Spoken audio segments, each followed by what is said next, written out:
Bienvenido, un gusto poderle saludar. Estamos en esta entrega del programa de análisis de la revista de Cuarto de Guerra.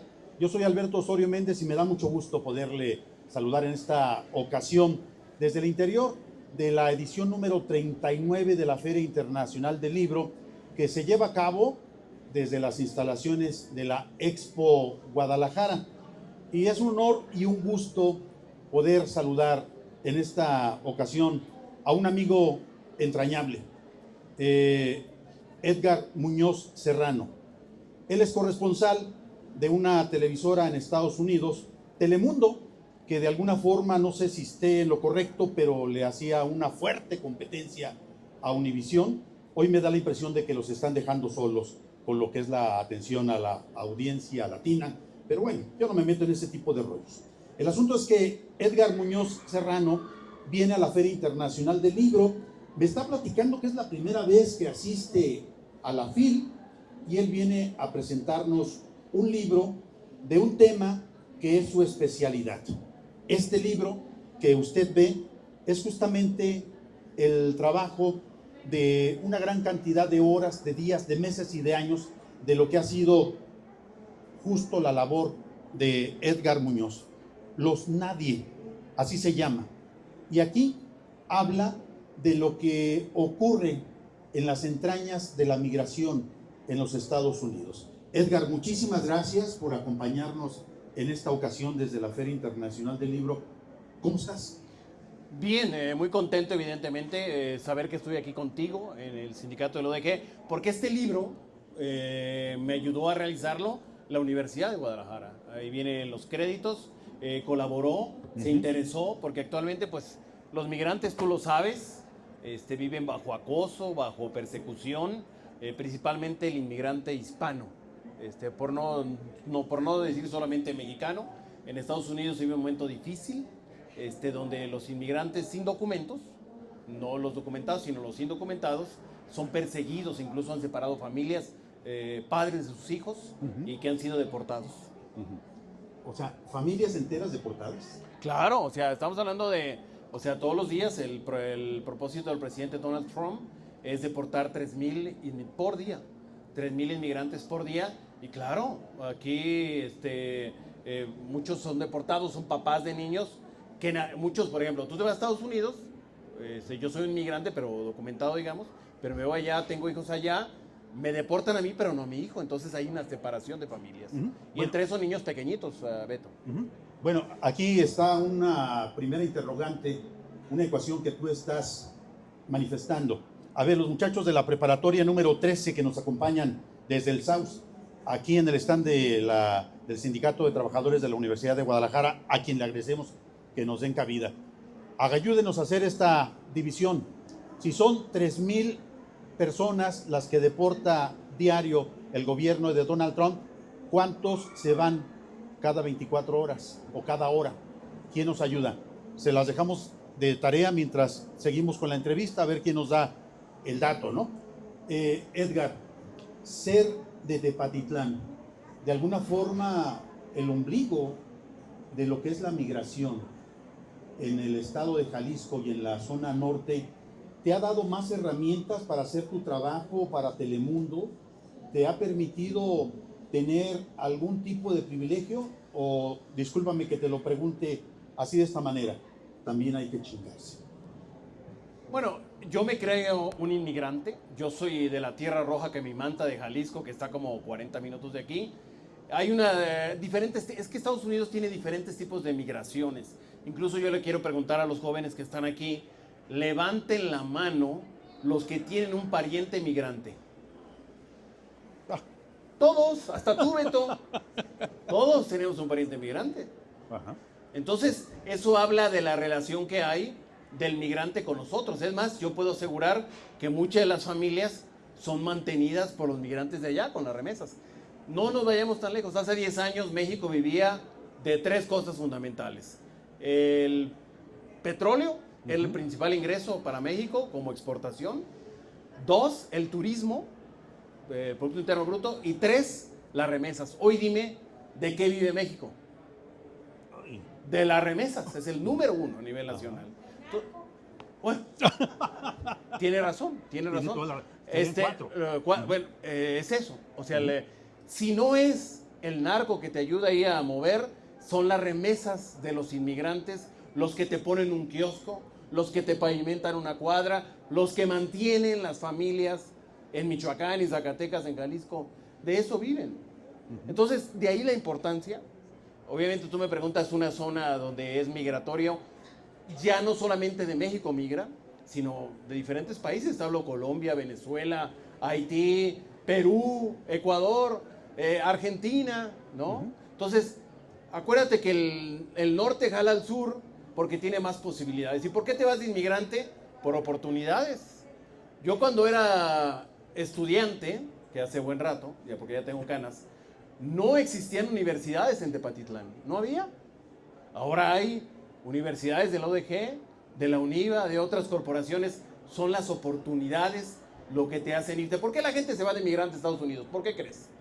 Por las oportunidades de crecer más allá, tener más dinero. Es válido.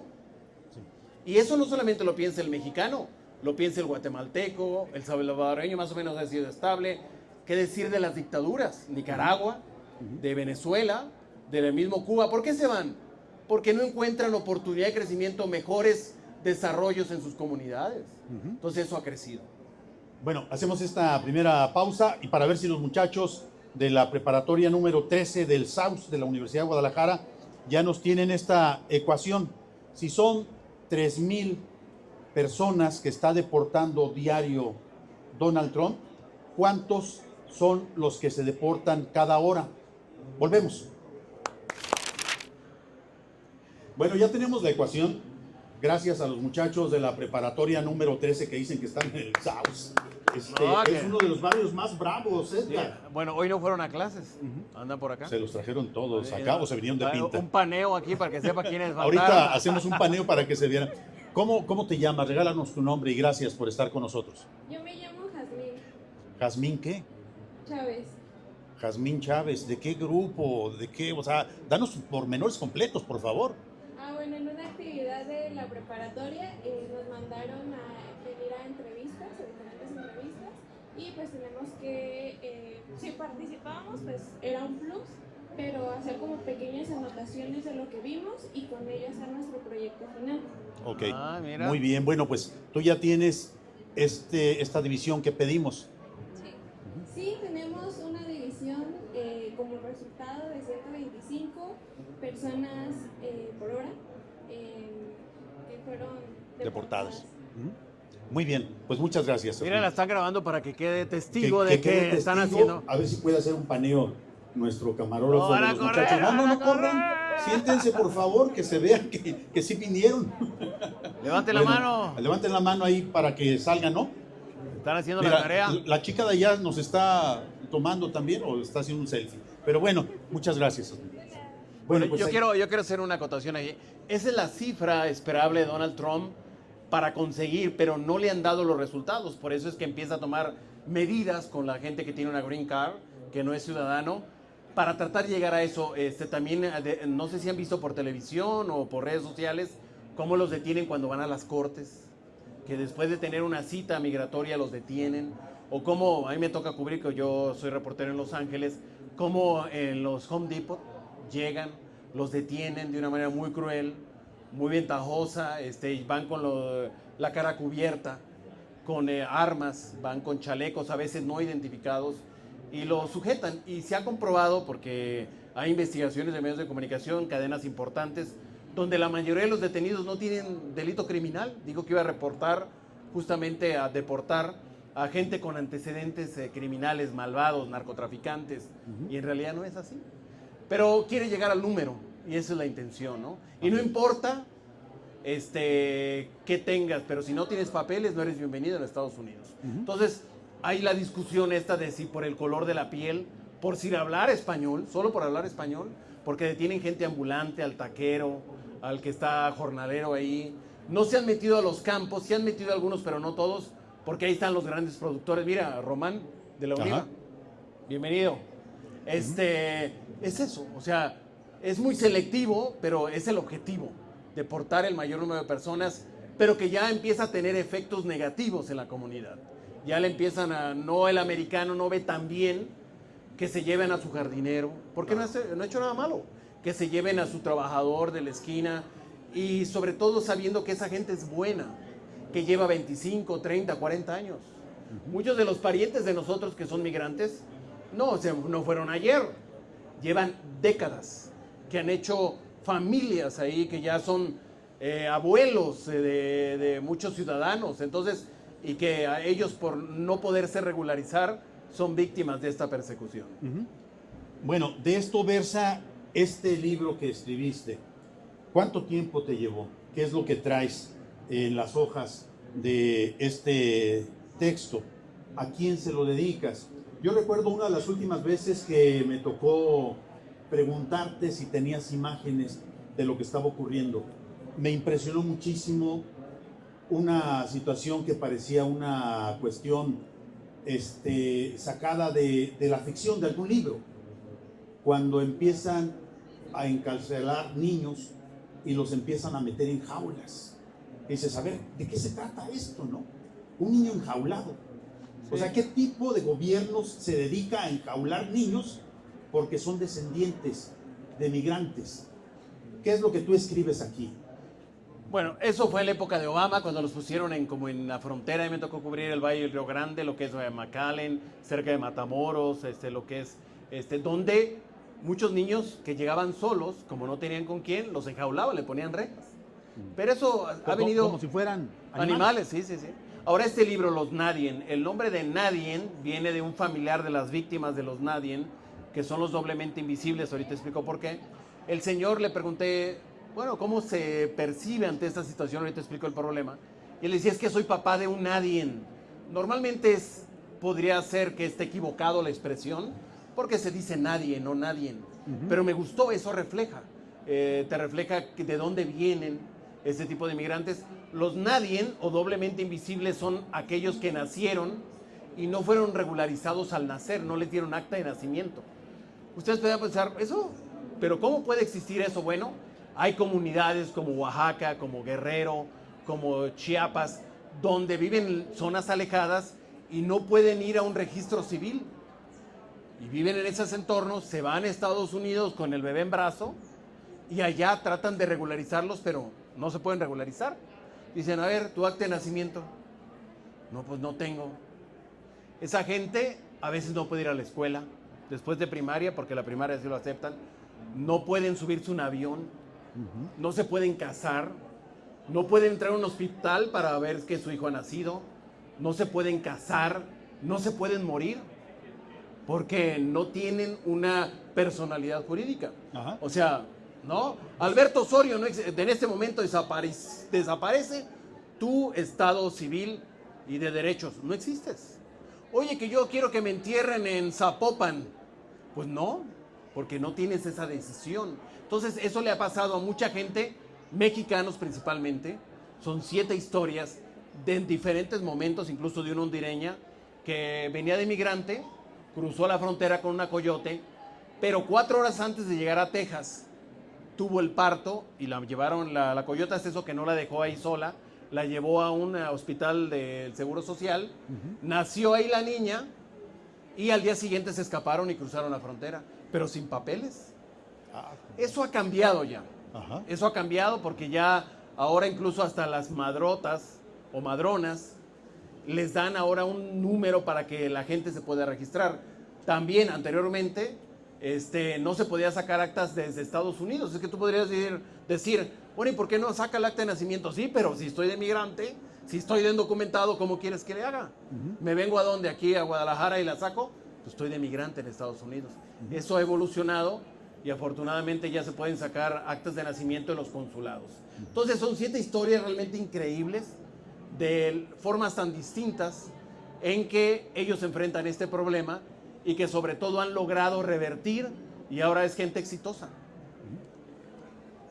Bueno, hacemos esta siguiente pausa y regresamos para concluir esta conversación con Edgar Muñoz Serrano, corresponsal de la empresa Telemundo en los Estados Unidos. Vamos platicando un poquito de ti y de tu libro que por cierto entiendo que lo van a presentar en la UNIVA.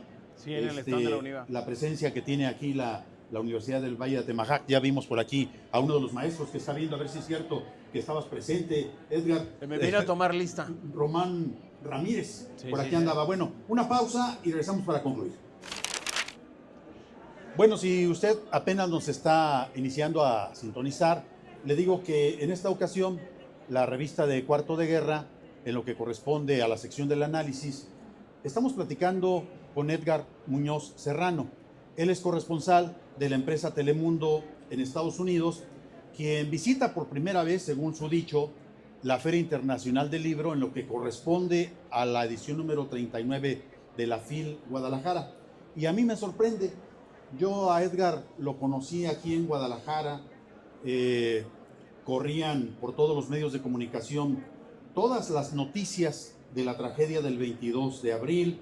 Si mal no recuerdo, transitábamos por la DECA sufriendo el trabajo de Jaime Muñoz Poli, quien tenía una forma muy particular de hacer su comunicación, pero finalmente él representaba uno de los medios de comunicación más importantes en este momento.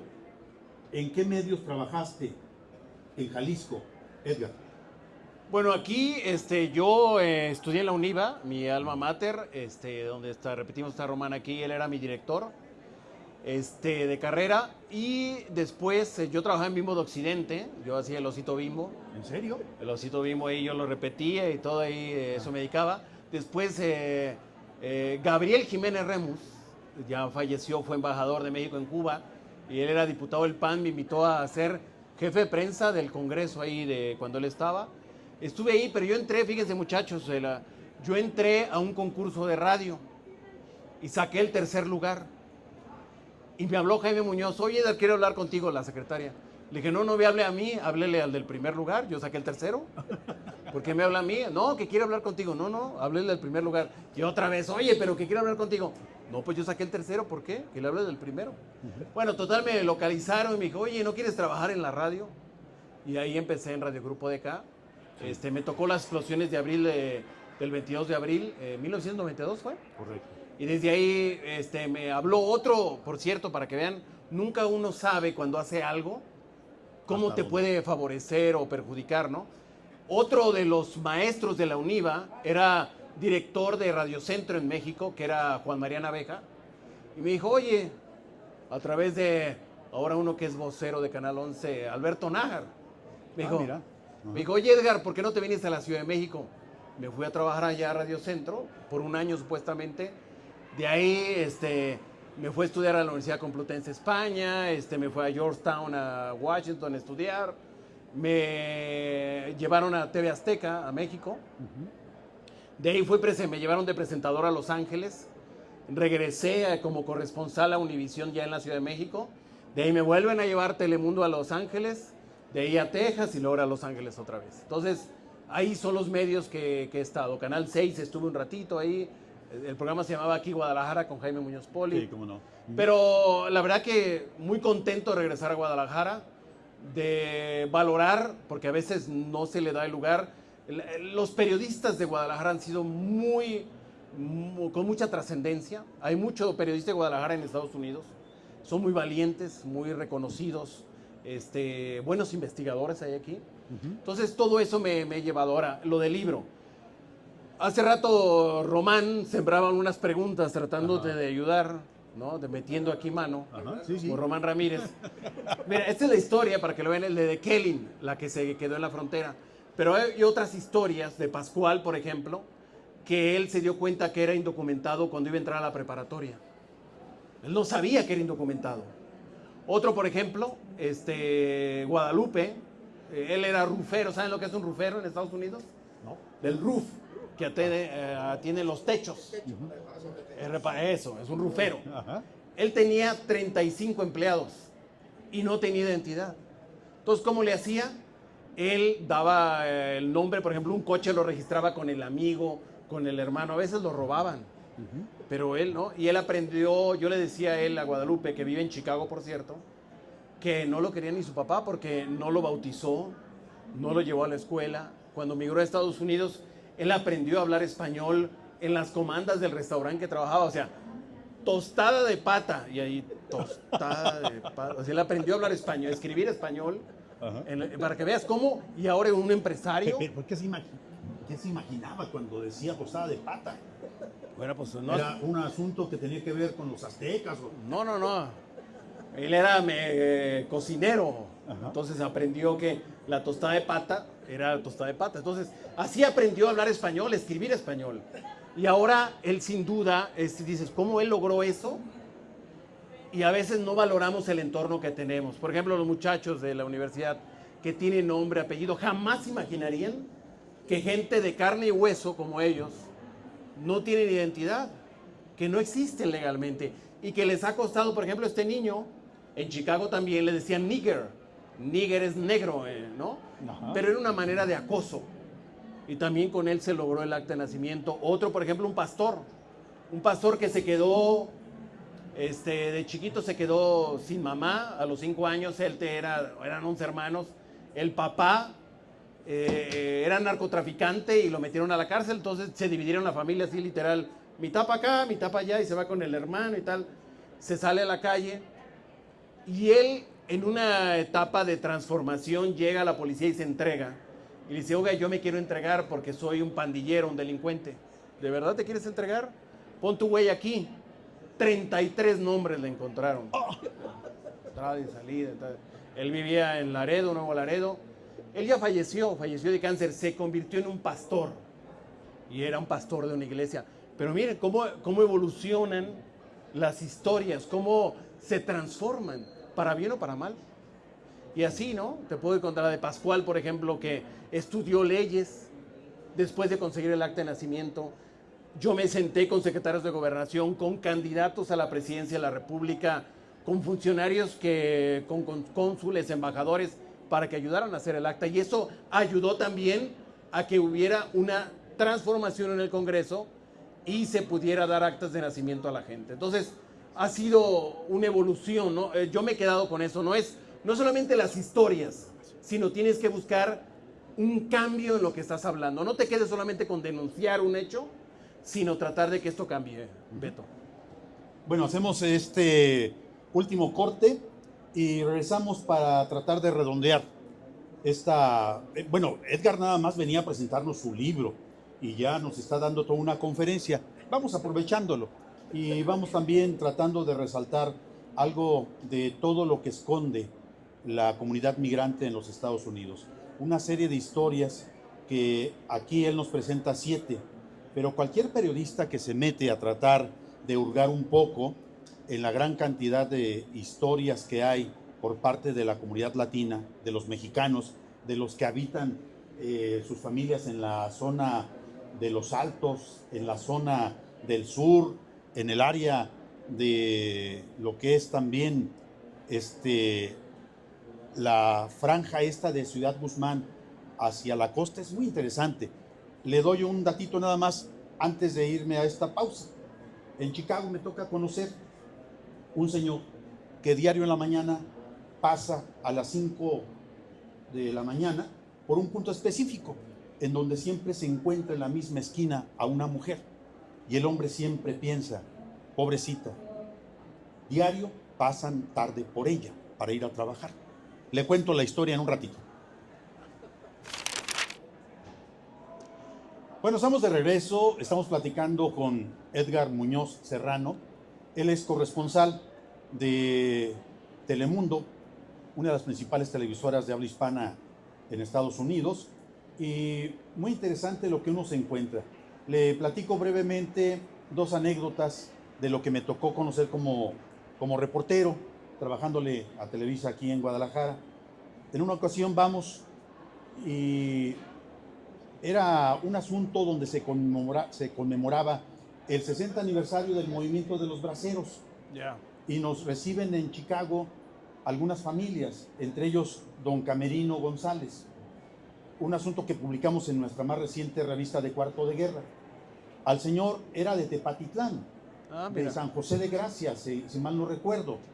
A él le decían el ojos de víbora, porque era muy bueno para jugar billar. Caramba. Y entonces a raíz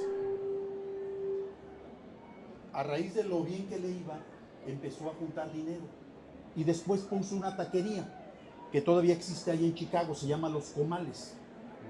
Después empezó a hacer franquicias como si se tratara de Burger King, y a su fallecimiento, por lo que entiendo, había más de 26 franquicias trabajando, ¿no? El señor se enamora de una mujer muy guapa de Guadalajara, Patti Camarena, a quien le mandamos un saludo si es que acaso llega a ver este programa, y se casa con don Camerino. Y Patti se lleva a su niño, un escuincle como de 8 o 9 años, y cuando me toca estar con ellos, el niño era el más interesado en que yo estuviera en su casa. Y me dice: Alberto, ¿puedes ir conmigo a mi cuarto para que veas los juguetes que tengo? Pues sí, pero no sé si valga la pena, ¿no? Y al poco rato otra vez: ¿puedes ir conmigo? Hasta que la tercera vez le digo: oye, Pati, tu niño me está pidiendo que pase a ver sus juguetes, ¿puedo pasar? Sí, pásate, ¿no? Llegué y era el cuarto de un niño, de un hombre migrante rico, con todo tipo de juguetes que tú te pudieras imaginar, ¿no? Electrónicos, de fricción. Era un mundo, una maravilla el poderlo ver. Pero el niño, ya que estaba en su cuarto, me dice: es que quiero decirte que me digas cómo le puedo hacer yo para regresarme inmediatamente con mi abuelita a Guadalajara.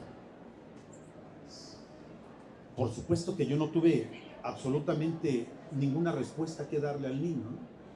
Lo que sí me quedaba claro es que su esperanza de vida no estaba en Chicago, sus ganas de estar bien no estaban en Chicago, estaban en Guadalajara. Y ahí fue en donde yo aprendí el otro lado, ¿no? El señor de Ciudad Guzmán, que no recuerdo su nombre, pasaba diario en su camioneta con su termo pegado ahí a un lado del tablero, tomando café, y veía a una señora que siempre estaba en el mismo lugar, y él creía que había una historia muy triste tras de esa mujer, y no, se trataba de una prostituta que muy temprano salía a dar su servicio. Un día la sube a su camioneta y le pregunta que a dónde va y que por qué la dejan tanto rato.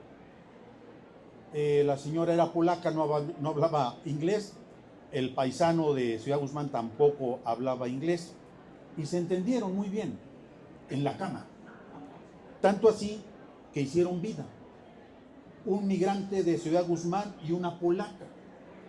La bronca fue cuando la señora de Ciudad Guzmán, ella sí me acuerdo de su nombre, doña Chuy, se dio cuenta y se fue a Chicago a reclamar lo que le pertenecía, ¿no?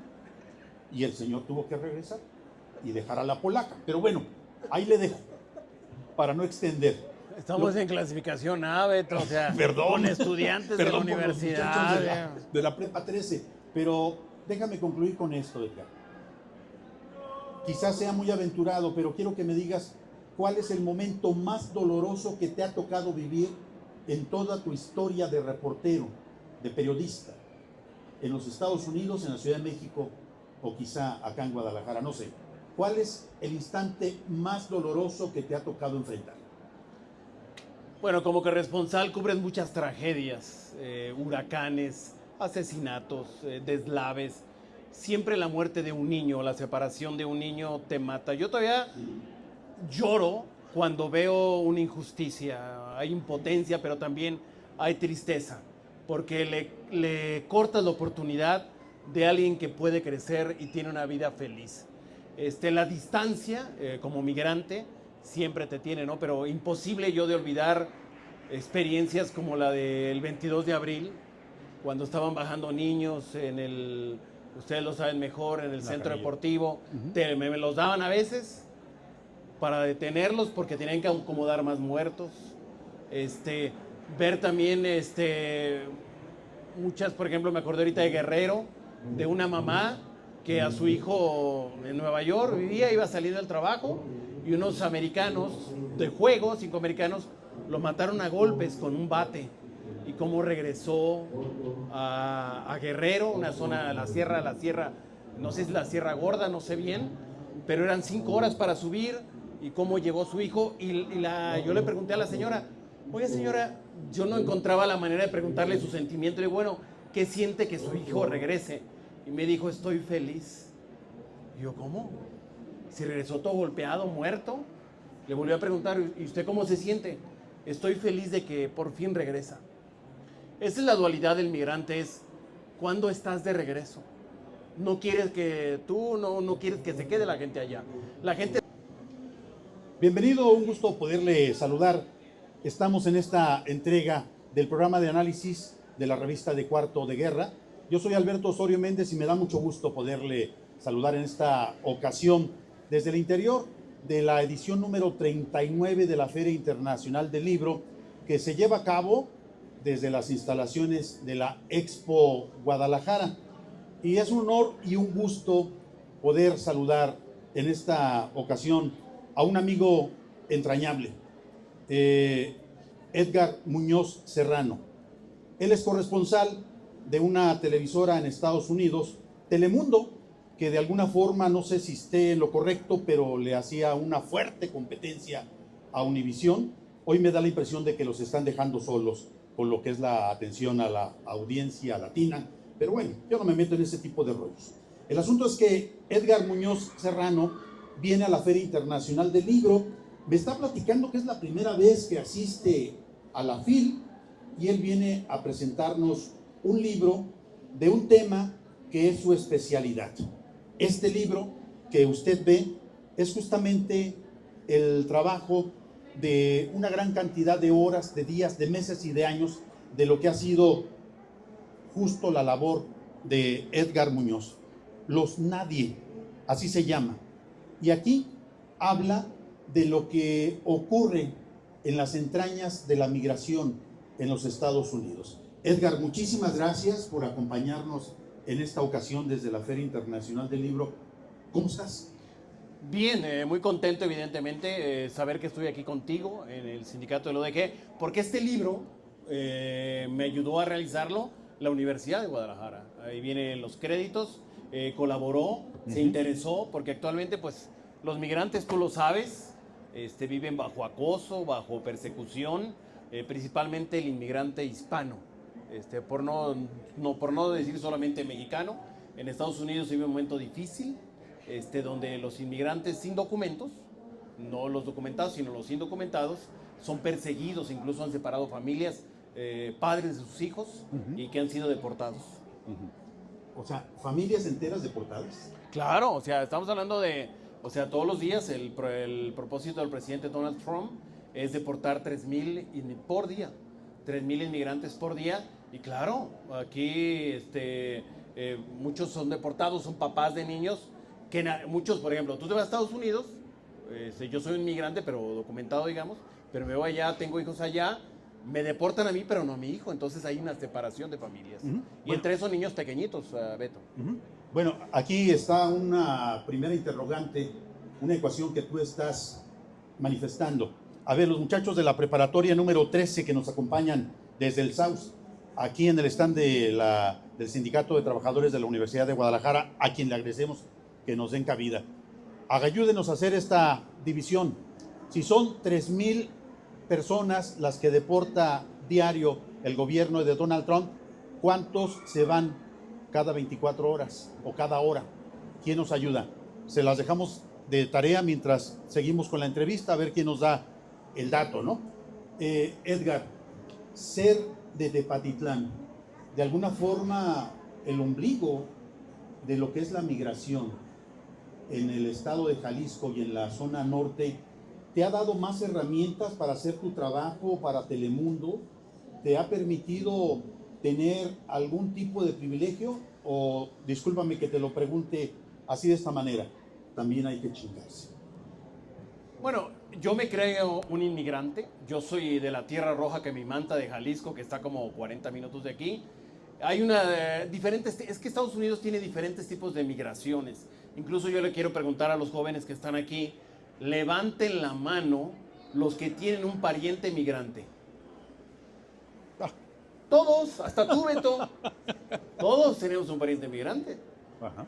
Entonces, eso habla de la relación que hay del migrante con nosotros. Es más, yo puedo asegurar que muchas de las familias son mantenidas por los migrantes de allá con las remesas. No nos vayamos tan lejos. Hace 10 años México vivía de tres cosas fundamentales. El petróleo, es el principal ingreso para México como exportación. 2, el turismo, Producto Interno Bruto. Y 3, las remesas. Hoy dime, ¿de qué vive México? De las remesas, es el número 1 a nivel nacional.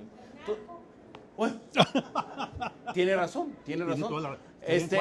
Bueno, es eso. O sea, si no es el narco que te ayuda ahí a mover, son las remesas de los inmigrantes, los que te ponen un kiosco, los que te pavimentan una cuadra, los que mantienen las familias en Michoacán y Zacatecas, en Jalisco. De eso viven. Entonces, de ahí la importancia. Obviamente tú me preguntas una zona donde es migratorio, ya no solamente de México migra, sino de diferentes países. Hablo Colombia, Venezuela, Haití, Perú, Ecuador, Argentina, ¿no? Entonces, acuérdate que el norte jala al sur porque tiene más posibilidades. ¿Y por qué te vas de inmigrante? Por oportunidades. Yo cuando era estudiante, que hace buen rato, ya porque ya tengo canas, no existían universidades en Tepatitlán, no había. Ahora hay universidades del ODG, de la UNIVA, de otras corporaciones. Son las oportunidades lo que te hacen irte. ¿Por qué la gente se va de migrante a Estados Unidos? ¿Por qué crees? Por las oportunidades de crecer más allá, tener más dinero. Es válido. Sí. Y eso no solamente lo piensa el mexicano, lo piensa el guatemalteco, el salvadoreño más o menos ha sido estable. ¿Qué decir de las dictaduras? Nicaragua, de Venezuela, del mismo Cuba. ¿Por qué se van? Porque no encuentran oportunidad de crecimiento, mejores desarrollos en sus comunidades. Entonces eso ha crecido. Bueno, hacemos esta primera pausa y para ver si los muchachos de la preparatoria número 13 del SAUS de la Universidad de Guadalajara ya nos tienen esta ecuación. Si son 3,000 personas que está deportando diario Donald Trump, ¿cuántos son los que se deportan cada hora? Volvemos.